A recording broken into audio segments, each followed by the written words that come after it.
Hello everyone, this is Dragon, and welcome back to another episode of Fire Emblem Heroes. So the first time we tried recording replays this week, it didn't work, so let's try again. This week, I decided let's just goofball this week, so we're running quadruple mythics, putting on Mirabilis, or however you want to pronounce her name. I have no idea at this point. But pretty straightforward team here. The main thing is, of course, like for example, Olivia now has 77 HP. Lara Shell, it's pretty negligible. Brave Erica has more HP and res. The res is not usually relevant because most near save units or units she's going to attack don't attack res anyways. So they decide to go in here with Fury turn 1. And then, Kanto, you just leave. The only problem is you haven't actually left because Duma gets rid of their safety fence. So, awkward. You can't hide from me. So Odor's just going to obliterate Altina. But how? And he's got Kanto, so whoop, he floats himself back. And Lara Shell's fast enough to pick up the 1-round KO on Brave Lucina. So that's a double kill, just because there's safety fence. That's a common thing that people overlook when they have safe defense, is that Duma or a high enough level catapult can wreck it, and you can't make that play as safely. And here we go with this team here. Honestly, Odor bonus, from my perspective, wasn't too oppressive on offense. Offense this week overall was okay. We had two goofs this week with forgetting about Kanto on youth. I don't know why I always forget, but I seem to always forget about Kanto shenanigans. There actually is stuff about where the AI chooses to Kanto to, so I should definitely read up on that. But here, Odor's unable to pick up the 1-round KO, but he has Kanto, so he just goes again, and well, Rhea isn't surviving. Ripperonis. Is the festival over? Of course, the big thing here was that Lara Shell was trolling with no counterattack status, which is why things went so poorly. By your side.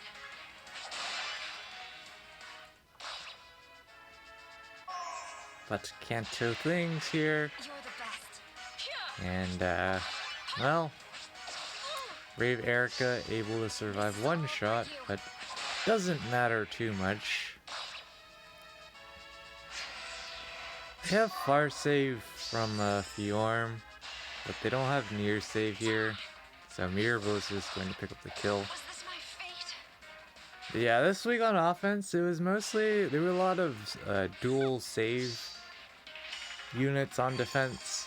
So typically the issue was not taking out the save units. It was that if I took out the save units, then I would have units still in range of all the actually threatening enemy units, and that was the real problem.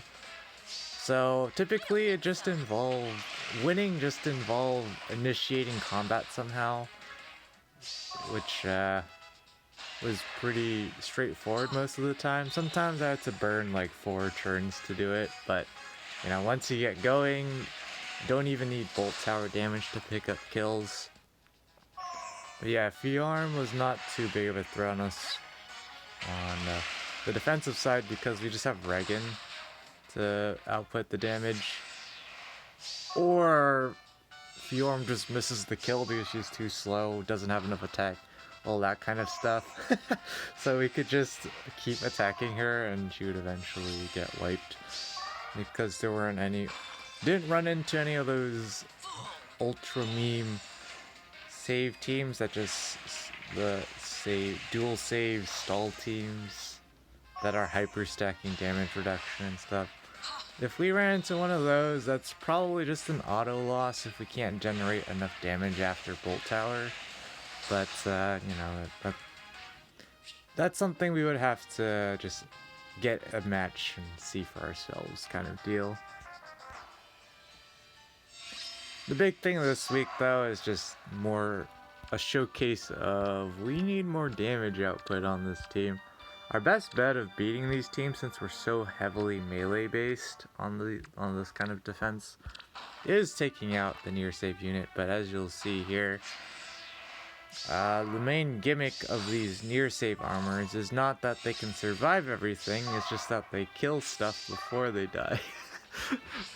Murder before you get murdered kind of a deal. So you're just gonna hit enter in here. Of course, Moose Bell is helping out quite a bit with that extra dealt damage from Domain of Flame, I believe it's called. So of course, like Gustav, here against Oder wouldn't take too much damage regardless. But you can see that Bonfire is chucking out quite a bit of damage here. Of course, La Rochelle's not going to do much against Fjorm. What do you expect? The number one thing here to note, though, is that Fjorm didn't double. She was too slow. And that's definitely going to be a recurring weakness in the future as we get more shenanigans. And that's pretty much why, in my opinion, the only Fjorm that's reasonably viable, assuming there isn't guard shenanigans running around, is the Aegis sets, because you just need to not take a lot of damage, period. Of course, there's issues with if you get quadded and whatnot, which is why people still have to bring units like Flame along. But if something like Deadeye is timed correctly to go off not during the special proc, you can definitely still take quite a bit of damage. Like you can see here. Of course, you know, Gustav's also green, so that helps, but Brave Erica for 30% damage reduction just takes too much damage, so she can't survive that. Like, attack defense solo isn't saving that. Moose Bell definitely helping out though, for sure. This is it for you. So that's pretty much the number one gimmick for near save units against a unit like Brave Erica, is you can survive Brave Erica as a near save unit even if you proc something like Luna, but typically it involves damage reduction, so that's always a constant derp fest. But yeah, we just have tons of dual save teams, and I guess a few Moose Bells coming along for the ride, because of course the main thing is Domain of Flame. Super solid, because you can definitely stack attack higher than a lot of enemy units res, so you can get non-negligible amounts of dealt damage, which is always nice. More damage is always nice. But here, Legendary Julia would be nice to have on this defense. But here, again, Brave Erica just gets one shot. Not surprising, but if she survives, she pretty much kills a lot of the time, if there isn't like Flame in company as well. There's Flame here, so of course you can do your daily damage calcs and see how much damage actually goes down, but it's pretty close margins typically, even with Flame. If you can check out that damage, it does pretty well. Or check out the special. That's why maybe I was considering doing some meme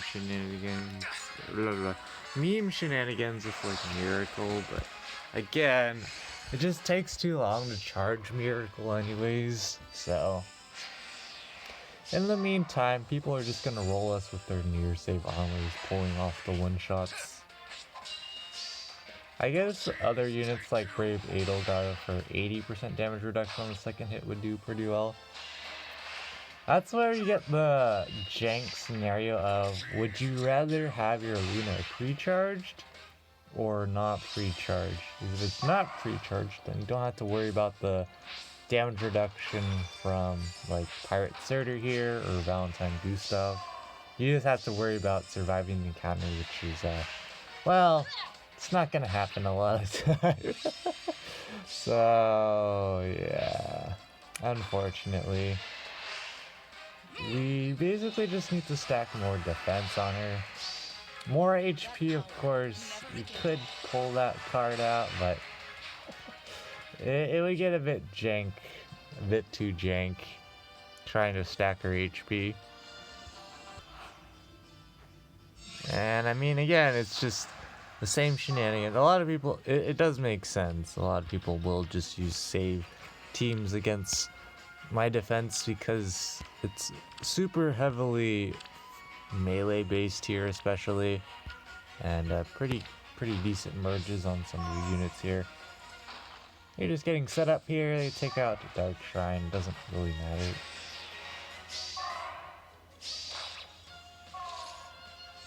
And also Catapult takes out Healing Tower, which again doesn't matter too much. Bolt, speaking of which, Bolt Tower for us, I did put in some work this week for some particular matches, but overall I didn't do too much. I think the most notable one was against a match where there was an Ascended Fiorm in the back. There wasn't any near save armor, but there was a frontline Brave Marv where they were just stacking they were just stacking stats on him. So that was funny. But I calced out that Reagan had enough damage to one-shot him after Bolt Tower damage because, well, unfortunately for Brave Marv, he doesn't have a lot of HP. So you're always going to have that problem. Brave Hector is just doing Brave Hector things here. He's honestly okay as a near save unit. You always just have problems with green units like Odor here that just can do a solid amount of damage. Unfortunately for us, we don't quite do enough damage, so he survives on 1 HP. Which is unfortunate. That's just how damage just happened to work out in their favor. It was a +10. It is a +10 Brave Hector, so I mean, when you have an unmerged Odor, he has bonus, of course. There's that, but yeah, I highly doubt they calced that out. They did. Props to them for even going for such a play if they calced it out.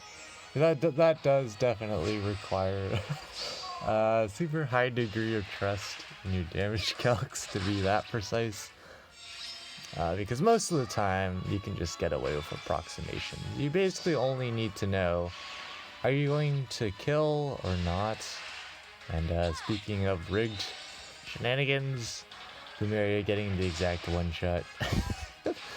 10 out of 10. And here we go with a Fallen Edelgard. Fallen Edelgard, I don't know. She really seems nowadays like a unit you just use in a Gale Force team. You can tank teams with her, but it's kind of a question of, but why? Because the number one problem with her is that she really relies on that 40% damage reduction in a lot of matchups. So if you don't have the 40% damage reduction, you have to go for those one-shots. And when you can't pick up those one-shots, things go super poorly. They're just going to, like, even here, she's barely one-shotting Lif. Sure, Lif has a decent defense stat. He's running attack defense form and whatnot. But she just has a hard time one-shotting units and ether raids in general. Especially player phase. She doesn't always have a special to proc. So, I don't know. She'll get better in the future, I presume, when she gets refined. As funny as it sounds. She'll get a refine eventually. She's going to need it, definitely, for sure. Her gimmick is the fact that both sides can only attack once, kind of a deal. Unfortunately, we just don't do a lot of damage here in general. So, we're just gonna have a bunch of potatoing. You know, if Odor didn't canto out to downtown, then he could pick up a kill on like Dual Lin or Shara, but that's not what happened, so surprisingly Dual Lin can't one round KO Olivia. That's just the power of having an HP stat. But yeah, Odor's generally pretty annoying to one-run KO if you don't have enough attack or special. Regan does it alright with Senior Shell, of course. But even without it, she does okay. She just has to worry about not getting absolutely destroyed on the counter if it's a hyper attack stacked Odor. Because again, like Brave Erica, Regan doesn't have a lot of HP, and worse off for Regan, she's a mythic and doesn't have access to HP except for when she's bonus like this week. Definitely was useful. The bonus stats were definitely useful on her this week. So here they just corner La Rochelle. This is something people can do if they like. I designed it that way. So it's like a variation of where I just have too many structures around units and then they can get surrounded. Here it's just you can corral them into the corner kind of a deal. So you're able to pull off from the corner. I did a couple of unit cornerings this week just to do something like they did here and just break all the structures. But they activated all the traps, so mission failed, Kappa. Because, of course, if you're not familiar with my offense videos, or just what I do on offense in general, I just run one team for every match. They play every match. And my objective is, that's fun. Aerobatics and flyer formation on both dancers here. But, yeah, we try to break all the structures, defeat all the units without losing any units and not activate any of the opposing traps. It can be a pretty tough challenge, but here, all I'm saying is if you don't full clear my defense with this team, you're doing something wrong. Because you literally have, like, even if you don't include Regan or Altina, you have 2 actions from Lin, and then you have 2 actions each from the dual peonies, so that's 6, and then you have Plumeria for 7, which is as many units as are on my team, but of course you don't have to take them all out in one turn. You just need to take out all the relevant threats, and then you can just clean up afterwards.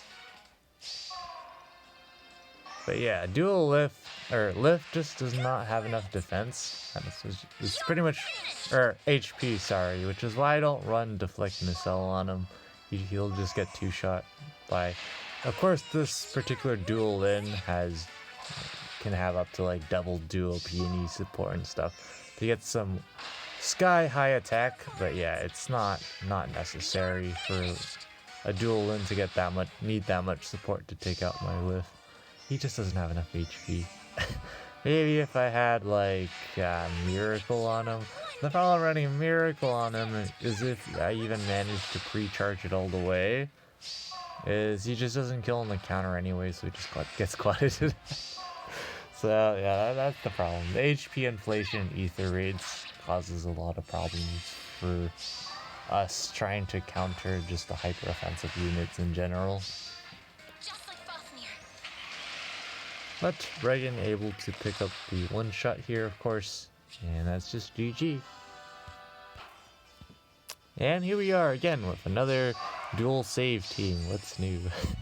Yeah, if we want to make this defense better, we can either double down on our heavily melee focus defense and just go ham on trying to take out the near save unit. Generally, that's probably not the greatest idea, but it's easier than taking out far save units without a ton of special spam. And ability to attack more than twice every combat. Stuff like Harmonize, Catria, just having your ranged units being able to quad. Because again, the number one thing about Fjorm is that Ascended Fjorm is that she can have a hard time one round KOing units, especially the faster ones that she can't double naturally. So it definitely becomes an arms race for stats in some areas like speed. But they don't leave their Plumeria in range of Arden, so that's just an L. But of course, I'm pretty sure Arden just would have survived Brave Erica regardless, because he just kills on the counter with Ignis. I don't know.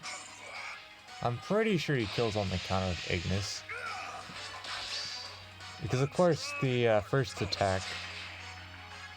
Let's check real quick. Yeah, because she doesn't neutralize the special acceleration that Arden gets from Steady Breath. So he gets Ignis up.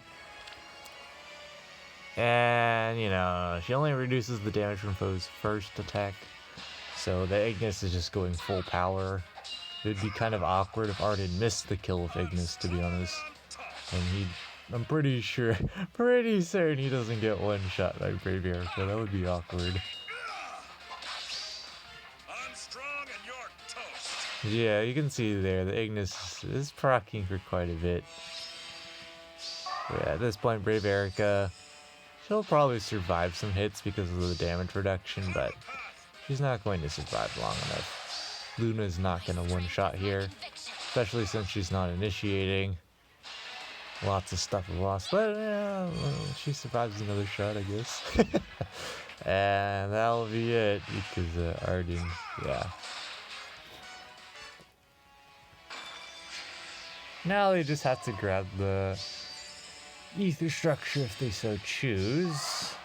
It's kind of on the more difficult side, so it looks like they're just going to opt to end the match. They probably don't even need it because it's towards the end of the season anyways. But there we go. And here we go again. This time with some dragons. So, you know, legendary Julia would be pretty good against this thing. Of course, we don't have her. We weren't running her this week. That's cool. Hardy fighter escutcheon. I think the problem is that Brave Erica exists here, and Athun, Duo Athun, 100% has to use her duo skill. So they use the duo skill here. Of course, the whole point of the duo skill is to neutralize the... Wait, does it neutralize armor effectiveness as well? I think it does. Pretty sure it does. I forget. Ah, yes, all that firing for 4 damage. That's better than 0, though. We'll take it. Of course, Legendary Tiki with her remix is definitely better than before, but I still find her pretty meme in Arena because no matter what B skill she runs, there's always something missing. Without something like Bold Fighter, her player phase is pretty eh. She's just heavily reliant on speed at that point. But here Athun does not charge up the Scutcheon, so Luna's just going to one-shot Ripperonis.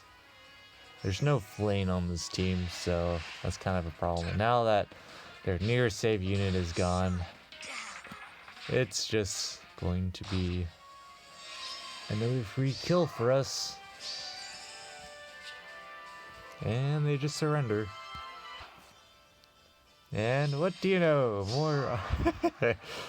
I'm thinking they're probably going to opt for like a hit and run into... I haven't watched this replay, so I don't know. Hit and run into just using their far save or their dual save units. We'll see though. They could just go for turn 1 and turn. Kind of surprised that they didn't go for a turn 1 snipe because their safe defense doesn't get sniped down, but I guess it doesn't really matter because none of the units here are that threatening. I guess it's just like Odor, yeah, for like Brave Hector.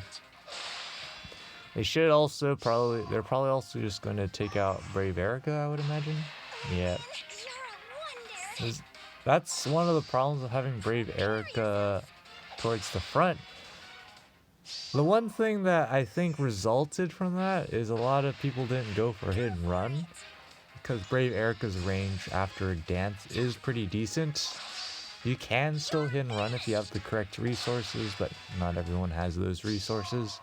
So that's kind of the byproduct of what happens when people just opt to hit and turn. And of course, that's just the constant theme of this defense. It doesn't have enough damage output. So. And then the other thing is that once you get the damage output, you still have to be tanky enough to deal with units like Dual Lin or Yuri that can just do a lot of damage. Because then they can just snipe down the relevant threats. They can leave and use their save units or whatever, or they can just run, you know. Some people can just snipe off the dancers and run. Like here, this Dual Lin would have a harder time killing if we had deflect missile. I think she would barely make it, but not quite sure. You can't stop me. It looks like they just go for something of that nature. Just heavy nuking. They have the actions. Of course, we don't use Duo's hindrance or anything, so yeah. And honestly, I kind of like the fun of not using Duo's hindrance. It's so meme. It's so meme to not use it. Because it definitely renders a lot of people's teams much worse. Like, for example, that Duo Thune, if she can't use her Duo skill, she's just 100. She's even more toast against Brave Erica. But yeah, overall on defense, yeah, just Garbo. As expected. I don't expect anything out of this. It's just better because there's more stats. That's pretty much it. And I guess Brave Erica and Odor, I don't know. Lara Shell's just kind of there as who knows what deterrent. I don't know what she's deterring. Because you can just not be in range of her against my setup. Wait, what am I doing? I missed. Yeah. Allegiance battles, it's one of our weaker seasons, but it's still Earth season, so we can chill and still stay in top 1k. It's the weeks where it's neither water nor Earth that we have to be worried about for top 1k, but looks like we'll be fine to stay in tier 21. Not many ranks have changed since like 12 hours ago, so we'll be fine. I decided to build up Soleil. She's now plus 10. I actually didn't know I had her at plus 1. So I was looking for her in my 4-star red, what are they called? Reserves, and I couldn't find her. I was like, where is she?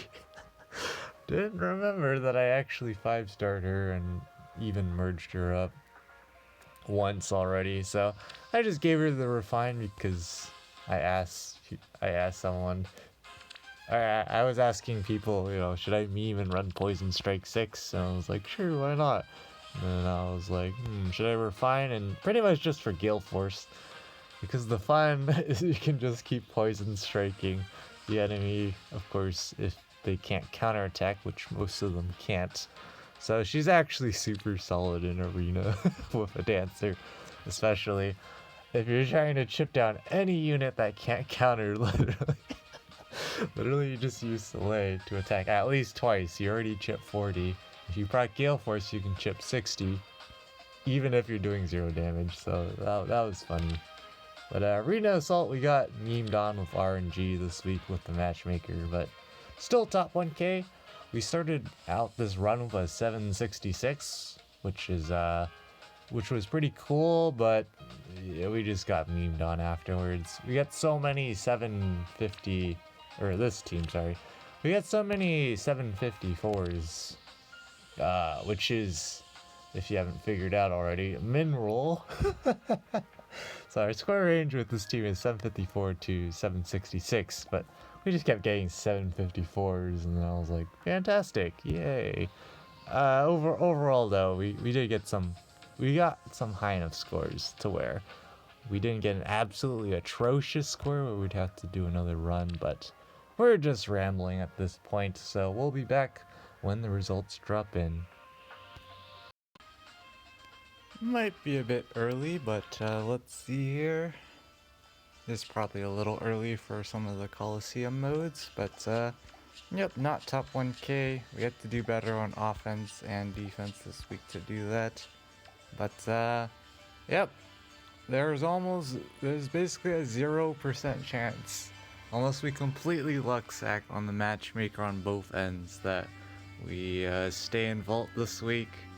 There's Grima bonus, who's just has a devastating stat advantage over Nino company, and of course Ascended Fjorm. If it's a defense, save ball defense where we have to initiate, and there's like dual Liffen company sitting there, yeah, we're probably toast. Of course Triandra's bonus, which means more dancers on defense. Also, she just has better offenses, so she can actually threaten one-run KOs, and it's not gonna be great. We're gonna have to, I'm expecting to drop, but maybe we might get some cool stuff happening. I'm also expecting to get walled by Ascended Fjorm bonus pretty hard, because plus 10 HP is just way too much with the damage reduction.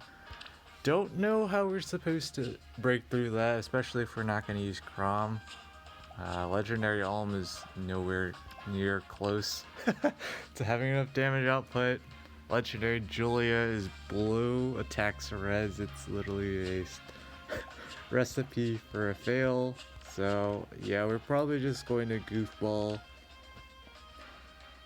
Actually, let's try AoE Legendary Julia. It's not going to work, of course, because Ascended Fjorm just heals.